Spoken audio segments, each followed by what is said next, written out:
Hey there, welcome to a new vlog as we embark on a week-long adventure in New York.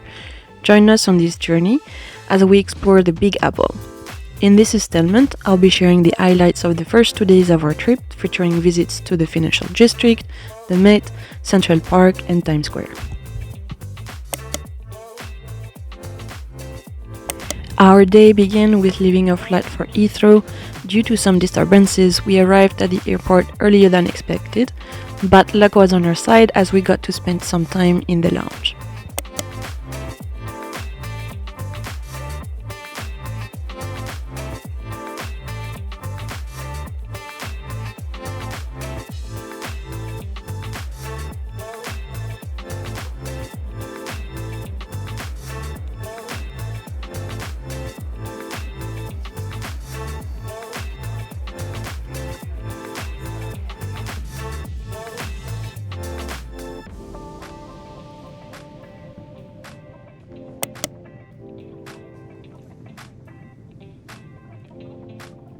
The flight lasted 7 hours, but they gave us food, breakfast and a snack, and we watched few movies to pass time.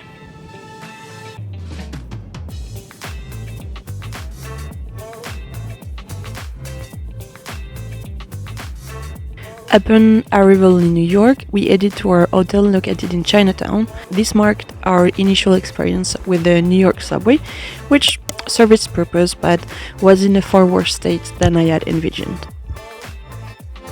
Now let's take a brief tour of our hotel room. It was on the smallest side, but even though it was not extravagant, it was adequately equipped for our needs.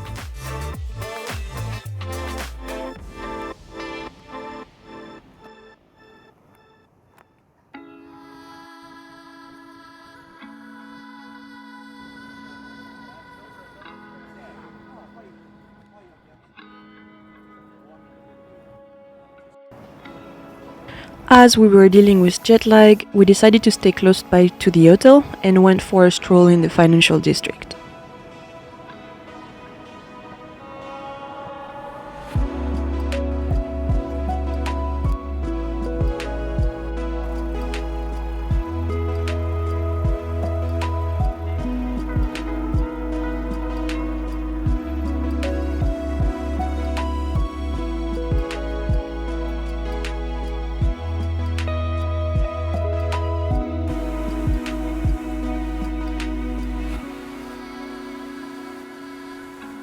Our first stop was the 9/11 Memorial Plaza, a poignant homage to the past and a beacon of hope for the future.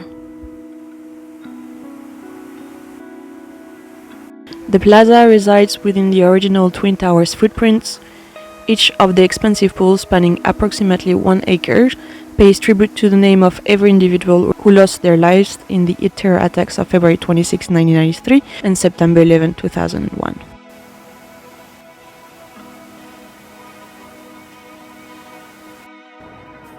Following this moment of reflection, our journey continued to the Trinity Church. Boasting an 85-meter high steeple, Trinity held the title of the tallest building in New York City until 1890. The burial ground serves as the final resting place for numerous historical figures, including Alexander Hamilton and his wife Eliza.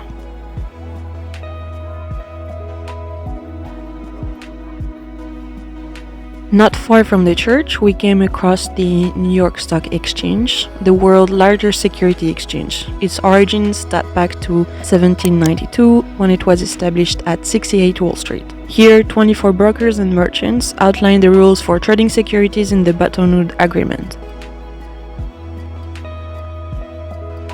Adjacent to the stock exchange, we encountered the Charging Bull, which is a bronze sculpture crafted by Arturo Di Modica in response to the 1987 stock market crash.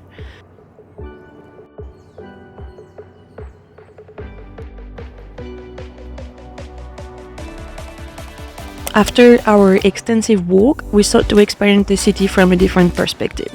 This led us to the nearby Whitehall Terminal, where we boarded the Staten Island Ferry, which is a free service covering New York Harbor between Manhattan and Staten Island. The journey takes around 25 minutes one way.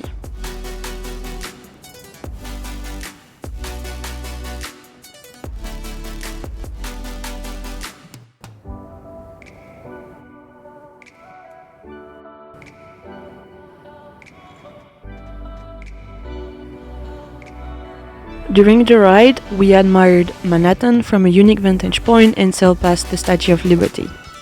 Erected in 1886, the statue found its home on Liberty Island in New York Bay, evolving into an international symbol of hope for over 9 million 19th century immigrants.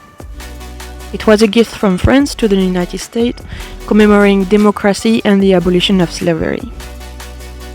Beyond its historical root, the statue has transformed into a representation of the Mother of Exiles, offering hope and opportunity to countless immigrants while symbolizing freedom on a global scale, ultimately embodying the essence of the United States.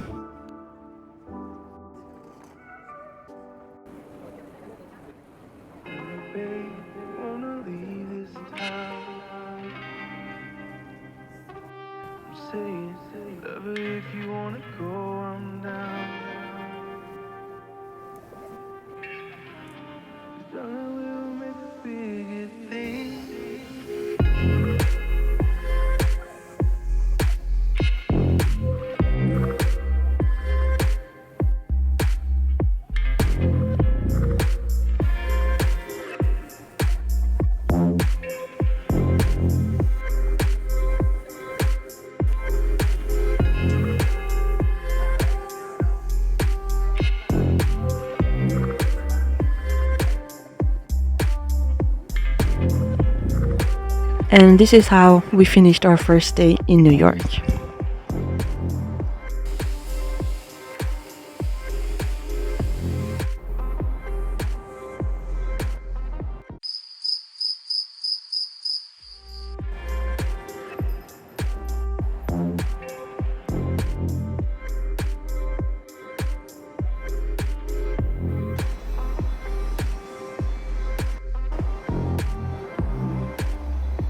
The next day, we decided to explore Upper East Side, and our first stop was the Levin Bakery to try their famous cookies.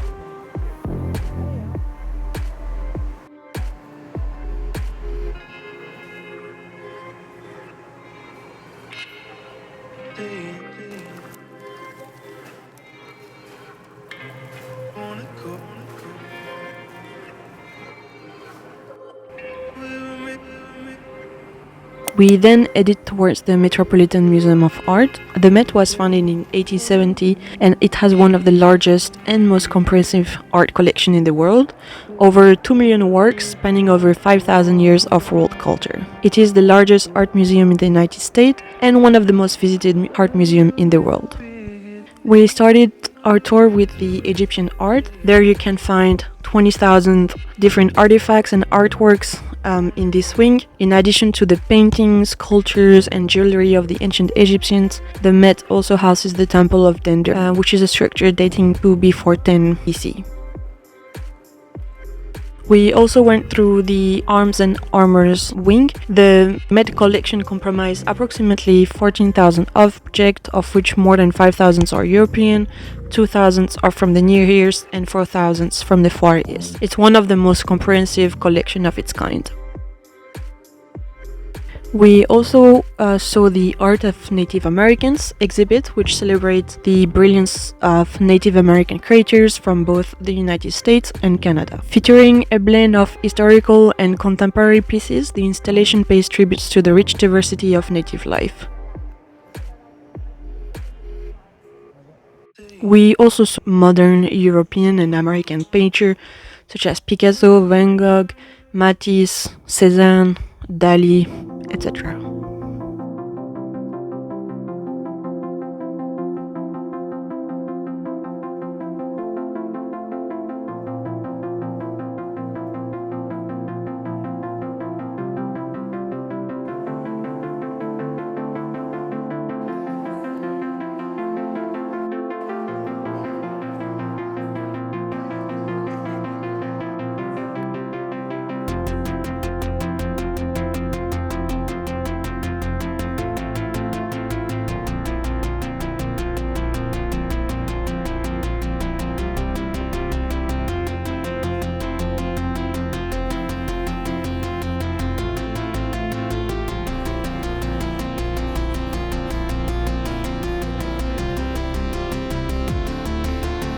After all of this, we were pretty hungry and went to Pastrami Queen, This kosher Jewish deli has been open since 1956 and is where we got to try one of the finest pastrami sandwiches with pickles on the side. It's quite a fatty pastrami on a half-inch thick rye with a swipe of Dijon in between. Close to the deli and the museum lies Central Park, our next stop. This is the 11-foot-tall bronze sculpture of Alice in Wonderland. It was created in 1959 by José de Creft. It's surrounded by characters such as the Mad Hatter, the White Rabbit, and other friends.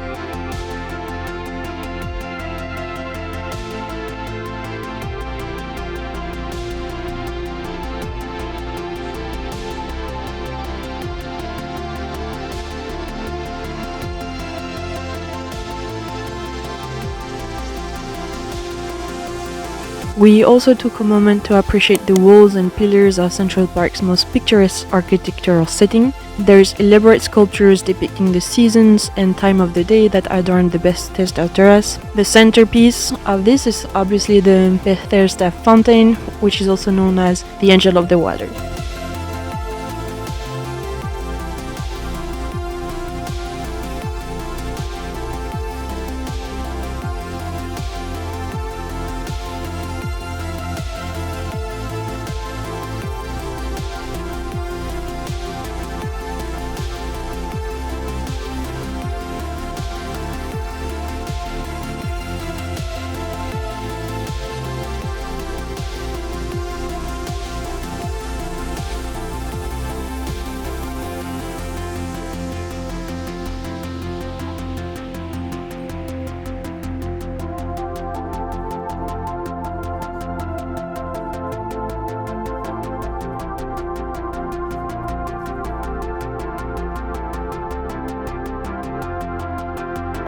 Here is the Bow Bridge. It was constructed in 1862 and it stands as one of Central Park's most iconic and photographed features. It connects Cherry Hill and the Ramble across the lake. It's popular for wedding proposals, first date kisses, as well as shots of the Fifth Avenue skyline. It has also served as settings for films like Manhattan, The Way We Were, and Keeping the Faith.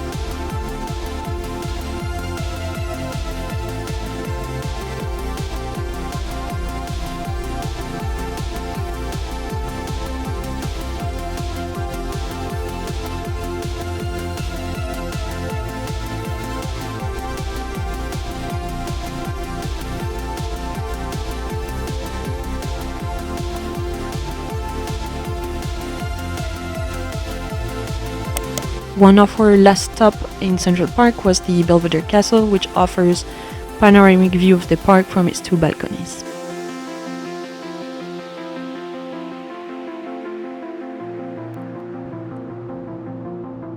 Later, we hopped on the subway to reach Broadway, where we had tickets for an evening show.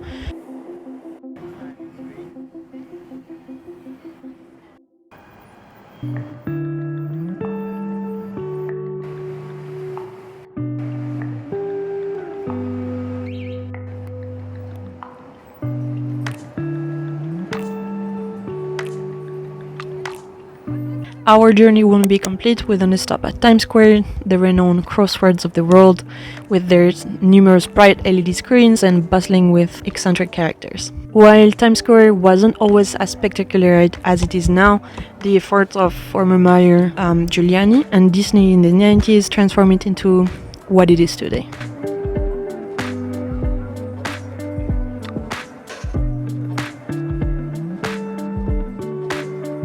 Before the show, we made a quick pit stop at Junior's Cheesecake for a bite. Despite its reputation as one of the best cheesecake spots, it didn't quite become a personal favorite.